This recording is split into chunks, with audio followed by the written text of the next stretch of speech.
दोस्तों, बाबा साहब डॉक्टर भीमराव अम्बेडकर जी के बारे में आप लोग बहुत अच्छे से जानते होंगे और मेरे कुछ दोस्तों ने तो उन्हें बहुत ही अच्छे से पढ़ा होगा।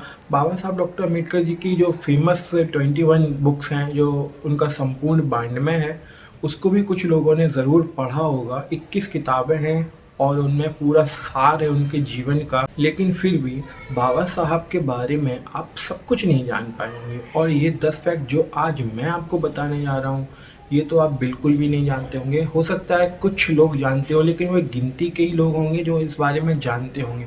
ज़्यादातर लोग ऐसे होंगे जो जिन्होंने इसके बारे में ना कभी सुना होगा और ना कभी देखा होगा। तो शुरू करते हैं बाबा साहब के बारे में 10 ऐसे फैक्ट जो आप लोग शायद ही कोई जानता हो। तो दोस्तों, पहले थोड़ी सी बात कर लेते हैं उन फैक्ट के बारे में जो आप लोगों को सामान्यतः आप सभी को पता होते हैं। तो जैसे बाबा साहब अपने पिताजी की 14वीं संतान थे। उनके पिताजी एक सूबेदार थे और अंग्रेजी सरकार में नौकरी करते थे। ऐसे ही कई छोटे छोटे फैक्ट हैं। एक फैक्ट ये भी था कि बाबा साहब डॉक्टर भीमराव अम्बेडकर जी का असली सरनेम अम्बावाडीकर था, जो एक ब्राह्मण टीचर जो उनके स्कूल में पढ़ाते थे उन्होंने दिया था, जिस पर काफ़ी रिसर्च की है राजरत्न अम्बेडकर जी ने। राजरत्न अम्बेडकर जी को अगर आप नहीं जानते हो तो मैं आपको बता दूं, बाबा साहब डॉक्टर भीमराव अम्बेडकर जी के परपोते हैं और उन्होंने इस पर काफ़ी रिसर्च की है। और इसको अभी हाल ही में उन्होंने अपने फेसबुक लाइव करके उन्होंने सबके सामने लाया कि बाबा साहब डॉक्टर भीमराव अम्बेडकर जी का नाम सरनेम अम्बावाडीकर नहीं, अम्बावाडीकर तो था, लेकिन उनको जो अम्बेडकर सरनेम दिया गया था वह किसी ब्राह्मण टीचर ने नहीं दिया था। उनके पिताजी ने, जो उनका गांव था जहाँ वे रहते थे बाबा साहब पहले, तो उस गांव का नाम अम्बावाडीकर था। तो उन्होंने उसी गांव को बाबा साहब के नाम के आगे सरनेम में जोड़ दिया। वह इसलिए जोड़ दिया था क्योंकि वह अपनी जाति नहीं चाहते थे किसी को बताना कि वो जाति को आगे ढोते रहे, इसलिए उन्होंने उस शब्द को, अपने उस सरनेम को हटा दिया था। तो राजरतन जी ने काफ़ी प्रयासों के बाद उन्होंने कहा कि मैंने आरटीआई से भी इसका पता लगाया और खुद वहाँ जाकर सब पूरी अच्छे तरीके से छानबीन की। तब पता चला कि महादेव अम्बेडकर, जो कि आज तक कहा जाता था, हम लोगों को भी बताया गया और ऐसा कई जगह पढ़ा भी है कि बाबा साहब जिस स्कूल में पढ़ते थे वहाँ पे एक टीचर थे, महादेव अम्बेडकर नाम था उनका। तो उन्होंने ही, जब बाबा साहब ने स्कूल में दाखिला लिया, तो बाबा साहब के नाम के आगे अपना सरनेम उनको दिया था। लेकिन ऐसा नहीं, राजरत्न जी इसका पूरा खुलासा अब कर चुके हैं। तो अब यह बात बिल्कुल मिथ है और यह पूरी तरह से गलत साबित हुई है कि उन्होंने कि बाबा साहब को नाम एक ब्राह्मण टीचर ने दिया था, ये बिल्कुल गलत है। तो उनके गांव का नाम अम्बावाडीकर था, जिसे स्कूल में अम्बेडकर लिख दिया गया। बस इतना सा हुआ है, कोई ब्राह्मण टीचर ने उनको यह नाम नहीं दिया है। तो अब जो 10 फैक्ट मैं आपको बताने जा रहा हूँ वो आपको बहुत ही ध्यान से सुनना है। आपको आज तक किसी ने नहीं बताया होगा, हो सकता है आप में से कुछ लोगों ने उसे कहीं पढ़ा हो, कहीं सुना हो, लेकिन ज़्यादातर लोगों को नहीं पता होगा, इसलिए आप बिल्कुल ध्यान से सुने। तो शुरू करते हैं दोस्तों। पहला फैक्ट है जो मैं आपको बताना चाहता हूँ वह है कि बाबा साहब डॉक्टर भीमराव अम्बेडकर जी पहले भारतीय थे जिन्होंने भारत के बाहर, मतलब विदेश में, इकोनॉमिक्स में पीएचडी की डिग्री हासिल की थी। उनसे पहले इकोनॉमिक्स में पीएचडी भारत के बाहर विदेश में किसी भी भारतीय ने नहीं हासिल कर पाई थी, जो कि बाबा साहब ऐसा करने वाले पहले भारतीय थे। अपने समय के, मतलब बाबा साहब जिस समय थे वे अपने समय के सबसे शिक्षित भारतीय व्यक्ति थे और डबल डॉक्टरेट इकोनॉमिक्स में डबल डॉक्टरेट डिग्री हासिल करने वाले वे साउथ एशिया में एकमात्र व्यक्ति थे। दोस्तों, पूरे देश में अगर सबसे ज़्यादा किसी महापुरुष या किसी व्यक्ति की प्रतिमा अगर पूरे देश में सबसे ज़्यादा लगी है तो वे बाबा साहब हैं। बाबा साहब ही एकमात्र ऐसे व्यक्ति हैं जिनके स्टैचू पूरे देश और पूरी दुनिया में सबसे ज़्यादा तादाद में लगे हुए हैं। इसकी शायद ही किसी ने गिनती कर पाई हो, या ना को शायद ही कोई कर पाएगा, इतने ज़्यादा उनके स्टैचू हैं। आप गांव गांव चले जाइए, गली गली आपको स्टैचू बाबा साहब के लगे मिल जाएंगे, या हर गांव में तो कम से कम एक स्टैचू मिल ही जाएगा। दोस्तों, तीसरा फैक्ट ये है, शायद ही आप में से कोई जानता हो कि बाबा साहब डॉक्टर भीमराव अम्बेडकर जी एक अच्छे चित्रकार भी थे और काफ़ी अच्छी पेंटिंग किया करते थे। भगवान बुद्ध की, तथागत बुद्ध की पूरे दुनिया में जो प्रतिमाएं थीं या जो चित्र बने हुए थे, उनके जो पेंटिंग थी, सभी में भगवान बुद्ध की आंखें हमेशा बंद रहती थीं। बाबा साहब डॉक्टर भीमराव अम्बेडकर जी पहले व्यक्ति थे जिन्होंने खुद अपने हाथों से तथागत की एक पेंटिंग बनाई जिसमें उनकी आंखें खुली हुई थी। और यह दुनिया की पहली ऐसी पेंटिंग थी जिसमें तथागत की आंखें खुली हुई थी।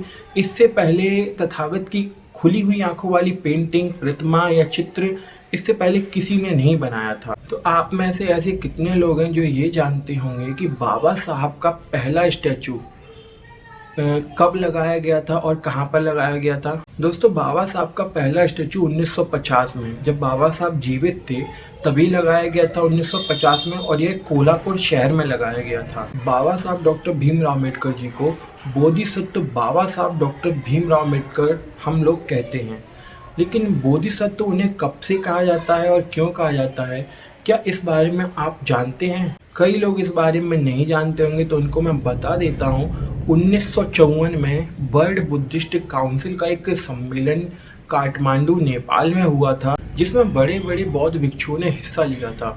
और वहीं पर बुद्धिज्म, बौद्ध धर्म का जो सबसे बड़ा टाइटल है बोधिसत्व, वह बाबा साहब को प्रदान किया गया। दोस्तों, अंग्रेजी सरकार के गवर्नर लॉर्ड लिलिथगो और महात्मा गांधी यह मानते थे कि बाबा साहब डॉक्टर अम्बेडकर 500 ग्रेजुएट्स और हजारों स्कॉलर से ज़्यादा इंटेलिजेंट हैं। तो स्कॉलर का मतलब होता है विद्वान। अगर आप स्कॉलर को हिंदी में ट्रांसलेट करेंगे तो विद्वान उसका अर्थ होता है। तो ये लोग ये मानते थे कि हजारों विद्वानों से ज़्यादा इंटेलिजेंट हैं बाबा साहब डॉक्टर भीमराव अम्बेडकर। मतलब एक तरफ आप बाबा साहब डॉक्टर भीमराव अम्बेडकर जी को ले लीजिए और दूसरी तरफ 1000 से भी ज़्यादा विद्वान, तब एक डॉक्टर अम्बेडकर बनते हैं। तो ये बात मैं ऐसे ही नहीं कह रहा, ये एक असली फैक्ट है। और अभी भी अगर आप इंटरनेट पर ये वीडियो देख रहे हैं, आप अपने फ़ोन में क्रोम खोलिए, क्रोम ब्राउज़र खोलिए और गूगल पर सर्च करके आप देख सकते हैं। आप गूगल पर लिखिए who is the number 1 scholar in the world. आप इतना लिख कर देखिए, डॉक्टर भीमराव अम्बेडकर जी आपके सामने रिजल्ट में लिखकर आ जाएगा। क्या आप जानते हैं पूरी दुनिया में सबसे बड़ा धर्म परिवर्तन कहाँ हुआ था और किसने किया था? अगर नहीं जानते तो मैं आपको बताता हूँ। पूरी दुनिया में आज तक इतना बड़ा धर्म परिवर्तन किसी समुदाय ने नहीं किया है, जो कि बाबा साहब डॉक्टर भीमराव अम्बेडकर जी के साथ 8,50,000 लोगों ने एक साथ हिंदू धर्म से हटकर बुद्ध धर्म को अपनाया था। और यह धर्म परिवर्तन हुआ था 14 अक्टूबर 1956 को नागपुर में, और जिस जगह यह हुआ था उसको हम आज दीक्षा भूमि के नाम से जानते हैं। दोस्तों, प्रोफेसर अमृत सेन जी के बारे में आपने ज़रूर सुना होगा। वे भारत के एक बहुत बड़े अर्थशास्त्री हैं और उन्हें 1998 में नोबेल प्राइज़ से सम्मानित किया गया था। उन्हें इकोनॉमिक साइंस के लिए यह प्राइज़ मिला था। उन्होंने बाबा साहब डॉक्टर भीमराव अम्बेडकर जी के बारे में क्या कहा था अपने एक बयान में, क्या आप जानते हैं? अगर नहीं जानते तो मैं आपको बताता हूँ। उन्होंने बाबा साहब के बारे में कहा था, अमृत सेन जी अर्थशास्त्र के खुद ही एक बहुत बड़े विद्वान थे, और उन्होंने बाबा साहब के लिए कहा था कि बाबा साहब अर्थशास्त्र में मेरे पिता के समान हैं। दोस्तों, बाबा साहब डॉक्टर भीमराव अम्बेडकर एकमात्र ऐसे भारतीय हैं जिनकी प्रतिमा लंदन में एक म्यूजियम में कार्ल मार्क्स के साथ लगी हुई है, और भारत के लिए यह काफ़ी गर्व की बात है। तो कोलंबिया यूनिवर्सिटी ने सन 2004 में दुनिया के 100 विद्वानों की एक लिस्ट बनाई थी, जिसमें बाबा साहब डॉक्टर भीमराव अम्बेडकर जी को नंबर 1 पर रखा था। आप सोच सकते हैं कि बाबा साहब डॉक्टर अम्बेडकर जी कितने बड़े विद्वान होंगे अपने समय के।